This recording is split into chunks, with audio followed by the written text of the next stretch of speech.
Coba bayangin deh, hari lagi panas-panasnya. Terus, Anda baru aja belah buah mangga yang matangnya pas.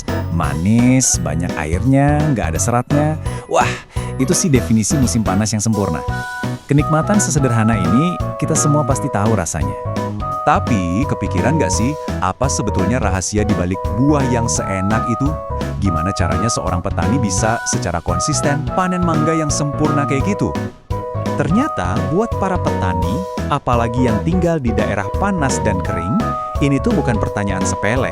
Ini tuh udah kayak puzzle ilmiah yang rumit banget. Kenapa?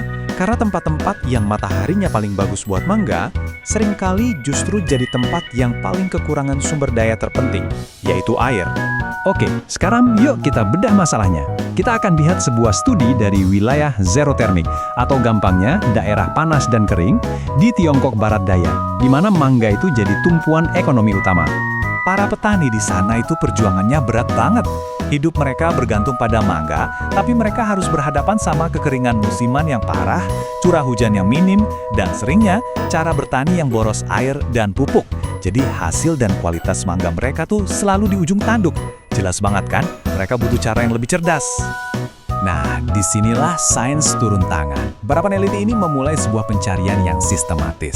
Tujuannya bukan cuma buat nulis laporan yang kaku, tapi benar-benar buat nemuin resep jitu yang bisa diandalkan untuk menanam mangga yang luar biasa di kondisi sesulit ini.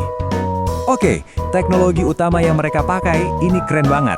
Namanya irigasi tetes berpupuk atau drip fertigation. Anggap aja ini kayak infus buat tanaman. Jadi, alih-alih nyiram seluruh ladang, sistem ini ngasih air dan pupuk dalam dosis yang pas, langsung ke akar. Efisien banget kan? Terus, gimana cara mereka nguji resep-resep yang beda?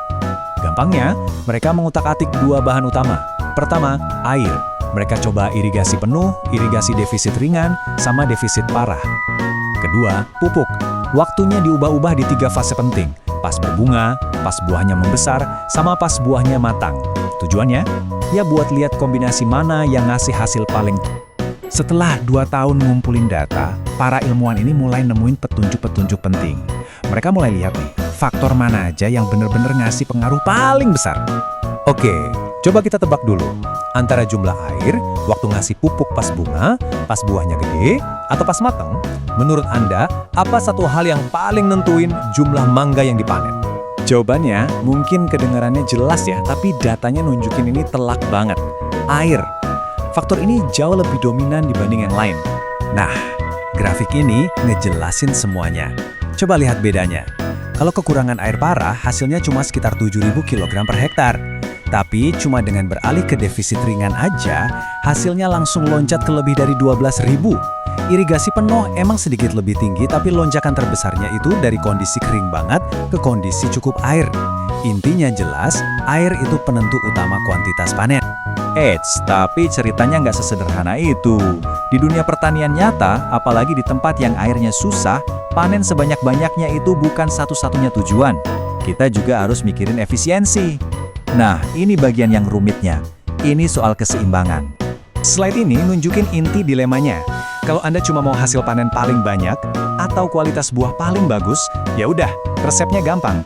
Kasih air penuh dan pupuk yang banyak. Tapi, lihat baris kedua. Kalau tujuan Anda efisiensi air paling tinggi, artinya dapat hasil maksimal dari setiap tetes air, resepnya beda total. Anda justru harus pakai air lebih sedikit. Nah, bingung kan? Petani harus pilih yang mana? Disinilah para peneliti pakai alat super canggih. Bayangin aja kayak program komputer super pinter buat ngambil keputusan. Mereka masukin semua data, hasil panen, kualitas, efisiensi air, efisiensi pupuk. Lalu, sebuah metode bernama Topsis menganalisis semua untung ruginya buat nemuin satu resep tunggal yang ngasih manfaat terbaik secara keseluruhan. Nah, ini dia kesimpulan ilmiah dari studinya pakai bahasa teknis mereka. DIM FI50, FI75, FEI25. Tentu aja, ini nggak berarti apa-apa buat kita. Tapi tenang-tenang, kita terjemahin bareng-bareng. Dan inilah dia resep juaranya, dalam bahasa yang kita ngerti. Jadi kuncinya adalah, pakai air sedikit lebih hemat dari kebutuhan maksimal tanaman, kasih pupuk secukupnya pas bunga mekar, kasih dosis tinggi pas buahnya lagi gede-gedenya, ini fase kritis, terus kurangin pupuknya pas buah mulai matang. Formula inilah titik keseimbangan yang sempurna. Jadi, apa artinya ini semua di dunia nyata?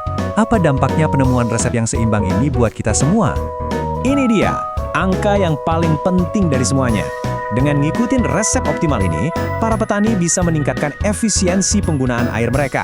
Artinya, dapat lebih banyak mangga dari setiap liter air yang dipakai, sampai lebih dari 24% dibanding kalau mereka cuma nyiram pol-polan.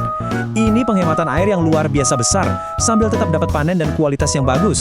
Jadi, kesimpulannya, kita sekarang punya cetak biru. Sebuah resep berbasis sains yang bikin petani di daerah kering bisa menanam mangga berkualitas tinggi dengan hasil melimpah sambil mengurangi pemakaian air secara signifikan. Ini namanya menang banyak, baik buat ekonomi maupun buat lingkungan. Dan ini akhirnya bikin kita mikir kan, kalau kita bisa nemuin resep optimal buat mangga di iklim kering, bayangin potensinya buat tanaman lain. Mungkinkah pendekatan ilmiah yang seimbang seperti ini adalah kunci untuk memberi makan planet kita dengan cara yang lebih berkelanjutan di masa depan?